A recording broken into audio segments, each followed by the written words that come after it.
जो घटना हुई है गोमती नगर में, उस पर आपने कई सवाल खड़े किए हैं, तो क्या आप कहना चाहते हैं इस मुद्दे पर? और क्या वजह है कि आपको नाराज़गी है भाजपा और योगी सरकार? भाई देखिए, किसी सरकार से हमारी नाराज़गी नहीं है। नाराज़गी हमारी यह है, पहले तो हम उस घटना की भर्त्सना करती है ओबीसी पार्टी पूरी तरीके से, ये गलत है। मगर ये इसमें 16 अपराधी गिरफ्तार हुए और 16 अपराधी गिरफ्तार हुए और जाति सूचक माननीय मुख्यमंत्री जी ने विधानसभा में जाति सूचक करके बताया कि पवन यादव और मोहम्मद फलाने ये 2 लोग हैं और इनके ऊपर सद्भावना नहीं, बुलेट ट्रेन चलेगी। तो मैं कहना चाहता हूं कि क्या उस 16 अपराधियों में केवल यादव और मुसलमान हैं? और क्या यादव और मुसलमान अपराधी होता है, इसका कौन मोहर लगाएगा? और यादवों का मान स्वाभिमान और मुसलमानों का भी मान स्वाभिमान, हम भी पिछड़े हिंदू हैं। पिछड़े हिंदुओं के ऊपर क्या आप बांटने और राज करने का काम करेंगे? अपराधी की कोई जाति नहीं होती है, ना ही पीड़ित की कोई जात होती है। तो योगी भी कहते हैं कि अपराधी की कोई जाति नहीं होती है और उन्होंने कार्रवाई भी की है। कई माफियाओं के खिलाफ बुलडोजर भी चला है। आज भी अगर बात करें अयोध्या में, समाजवादी पार्टी का नेता था जिसने 12 साल की बच्ची से रेप किया था, आज भी बुलडोजर चल रहा है। तो क्या आप मानते हैं कि जो उनकी सोच है वो गलत है? भाई बहुत अच्छी सोच है। अपराधी की कोई जाति नहीं होती है, ओबीसी पार्टी भी कहती है, और पीड़ित की भी कोई जाति नहीं होती है। मगर क्या केवल 2 जातियां 16 लोगों में थीं? केवल 2 जातियां उनको दिखाई दिया? और मैं पूछना चाहता हूं, हाथरस में कांड हुआ, 132 लोग मारे गए। वो किस कास्ट का आदमी है? उसके खिलाफ अभी तक एफआईआर नहीं हुई उस बाबा के ऊपर।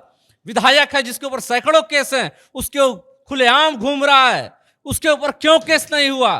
तो कहीं ना कहीं देखिए, ये जो डिस्क्रिमिनेशन है वो डिस्क्रिमिनेशन हो रहा है। और आपको मैं बताना चाहूंगा 16 लोगों में कौन लोग थे, ये पूरी जनता को जानने का अधिकार है। मुख्यमंत्री ने जो नाम बताए हैं वो मुख्य आरोपी और जो उसका सहयोगी था उसका नाम बताया। अभी 2 ही नाम केवल उन्होंने बताए हैं, लेकिन अन्य आरोपी थे, इससे उन्होंने इनकार भी नहीं किया। एक साथ 16 लोग गिरफ्तार हुए हैं और वीडियो जो दिखाई दे रहा है, जो वीडियो वायरल है, तमाम लोग उसमें हैं। आप देखिए यहाँ पे इसमें जो नाम था 16 आरोपियों में कौन कौन लोग हैं। अभिषेक तिवारी, आशीष सिंह, विराज साहू, अर्जुन अग्रहरी, रतन गुप्ता, अमन गुप्ता, अनिल कुमार, प्रियांशु शर्मा, विकास भंडारी, मनोज कुमार, कृष्णकांत गुप्ता, जय किशन, अभिषेक साहू, सुनील कुमार, पवन यादव और मोहम्मद अरबाज। तो क्या केवल पवन यादव और मोहम्मद अरबाज ही इंगित किया गया? यह यादव समाज संपूर्ण यदुवंशियों के लिए कहीं ना कहीं हमारे लिए शर्मनाक है कि हमें अपराधी जाति घोषित कर दी गई है, जिसके लिए हम माननीय न्यायालय में भी जाएंगे। और दूसरी चीज मैं पूछना चाहता हूं उन पार्टियों से जो इन 2 कम्युनिटियों का, यादवों का और मुसलमान का, लेकर के लगातार राज करने का काम किया है, समाजवादी पार्टी और उसके मुखिया आदरणीय अखिलेश यादव जी से पूछना चाहता हूं, अब तक क्यों आपने इस पे अपना बहिष्कार नहीं किया? क्यों आपने इस पे अपना कोई बयान जारी नहीं किया? क्यों नहीं विरोध जारी किया? इसका मतलब हम मान ले समाजवादी पार्टी और अखिलेश यादव ये मानते हैं कि यादव अपराधी कम्युनिटी है और मुसलमान अपराधी कम्युनिटी है। हम भी इस देश के संविधान से चलने वाले लोग हैं। मगर आदरणीय योगी जी, ये गलत हुआ है कि केवल आपने 2 जातियों का नाम लिखा है, आपने 16 जातियों का नाम लेना चाहिए था। समाजवादी पार्टी में भी काफी लंबे समय तक रहे, वरिष्ठ नेता भी रहे आप समाजवादी पार्टी के, कई विभिन्न पदों पर आप रहे प्रदेश कार्यकारिणी में। तो क्या क्या लगता है, इसीलिए आपको भी दर्द हो गया है कि या पवन यादव का नाम ले दिया गया? ऐसा तो नहीं है कहीं? नहीं, दर्द नहीं। देखिए, हम लोग ओबीसी पार्टी पिछड़ों की देश की पहली पार्टी है जहां 100% पिछड़े और दलितों को साथ लेकर के हम लोग चलने का काम करते हैं। जो लोग आज पीडीए का नारा दे रहे हैं, जिन लोग पीडीए के वोट से आज जीत करके संसद में 37 सीट मिल गई, और उसमें सबसे जो 20% आबादी है जो उत्तर प्रदेश का यादव समाज, और जो मुस्लिम आबादी है देश की और उत्तर प्रदेश की, उसके वोट से आप राज करते हैं। और उसके जब उसके ऊपर अत्याचार होता है, उसके नाम को बदनाम किया जाता है, तो आप बोलने का काम नहीं करते। हम नेताजी के, आदरणीय नेताजी के, मुलायम सिंह यादव जी के, उनके नीतियों से प्रभावित होकर उन्होंने पार्टी में सन 2000 में मुझको जोड़ने का काम किया था, और तब से लगातार मैं 22 साल तक समाजवादी पार्टी का सेवा दिया। मगर कहीं ना कहीं जब नेताजी को दरकिनार कर दिया गया तो मैंने मान लिया जो अपनों का नहीं, जो अपने पिता का नहीं, वो दूसरे का क्या हो सकता है। तो हम लोगों ने ओबीसी पार्टी का गठन किया। आप फिर भी अखिलेश के से कह रहे हैं आप कि उनको विरोध करना चाहिए, योगी जी के जो 2 आरोपियों का नाम लिए उसका आप अखिलेश से चाहते हैं विरोध करें, जबकि आप उनके खिलाफ होने की भी बात कर रहे हैं। बिल्कुल ये उनका दायित्व बनता है भाई। सबसे अधिक आज मानी जाती है समाजवादी पार्टी का अगर कहीं सबसे अधिक कोई वोटर है तो यादव समाज और मुसलमान समाज है। तो आप केवल अच्छा अच्छा खाएंगे मगर जब बुरा बुरा रहेगा तो उस पर चुप हो जाएंगे। आपको सब कुछ चाहिए तो सब कुछ तो नहीं मिलेगा। जनता समझ चुकी है 2027 का चुनाव आ रहा है, ओबीसी पार्टी ओबीसी समाज को और खासकर मुसलमान समाज को भी और दलित समाज को भी एकजुट करके ताल ठोकने वाली है। तो निश्चित तौर पर ओबीसी पार्टी अपना एंगल रखी है। अभी देखिए ना, इस पे कोई बोल ही नहीं रहा है कि जब आरक्षण में आरक्षण कोटा में कोटा लागू हुआ, जो हमारे दलित समाज के भाई हैं आज मायावती ने अब सवाल उठाया है इस पर, आरक्षण का जो बिल पास हुआ उस पर आवाज उठाया उन्होंने, इसे गलत असंवैधानिक करार।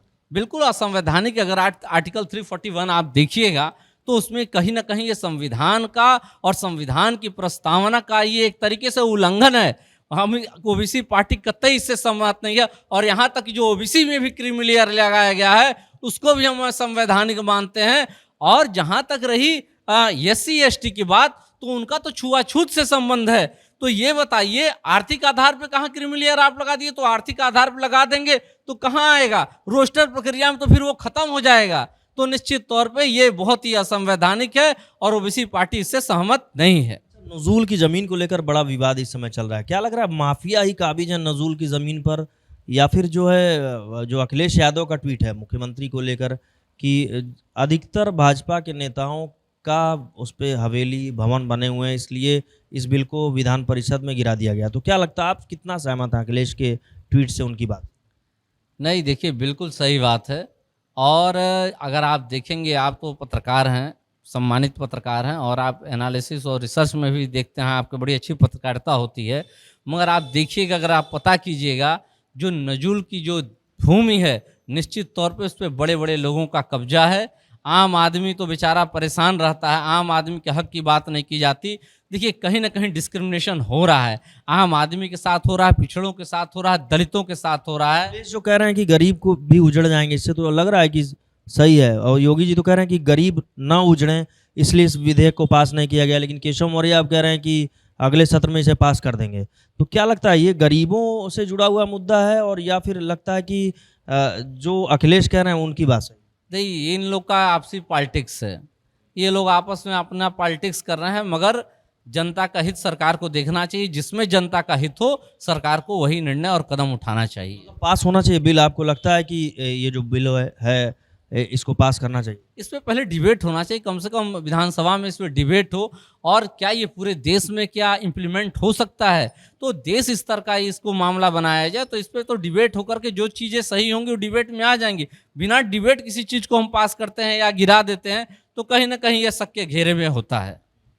आपको लगता है कि मतलब इस पे बाकायदे गहन रूप से चर्चा होनी चाहिए और उसके बाद इस विधेयक को लाना चाहिए आगे? भाई बिल्कुल, इस पे गहन रूप से चर्चा होनी चाहिए और जनता को भी इसमें, जो जनता के प्रतिनिधि हैं, जो जनता के लोग हैं, जो सोशल वर्कर्स हैं, जो ग्राउंड लेवल पे काम कर रहे हैं, कमेटी पहले बनाई जानी चाहिए, इसका सर्वे कराया जाना चाहिए, कितने लोगों के ऊपर इसका इम्पैक्ट पड़ रहा है, कितने लोगों को लाभ होना चाहिए, ये भी सार्वजनिक होना चाहिए। उसके बाद ये सब लॉ पास होना चाहिए। देखिए, मुख्यमंत्री योगी आदित्यनाथ ने जिस तरह से 2 आरोपियों का नाम लिया है, इस पर जो ओबीसी पार्टी के राष्ट्रीय अध्यक्ष काली शंकर ने विरोध जताया। उनका कहना है कि और भी जाति और तमाम जो लोग हैं वो इसमें थे, क्योंकि अपराधियों की कोई जाति नहीं होती, कोई धर्म नहीं होता है, इसलिए वे उनकी बात का विरोध कर रहे हैं। इसके साथ ही नजूल की जो ज़मीन है इसे लेकर उनका साफ कहना है कि ये देखा जाना चाहिए कि जो गरीब हैं उनका इसमें नुकसान ना होने पाए, और अगर भू माफियाओं के खिलाफ इस पर कार्रवाई हो रही है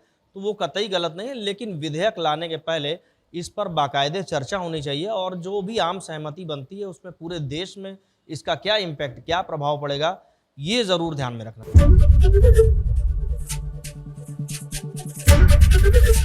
एबीपी गंगा, खबर आपकी, जुबान आपकी।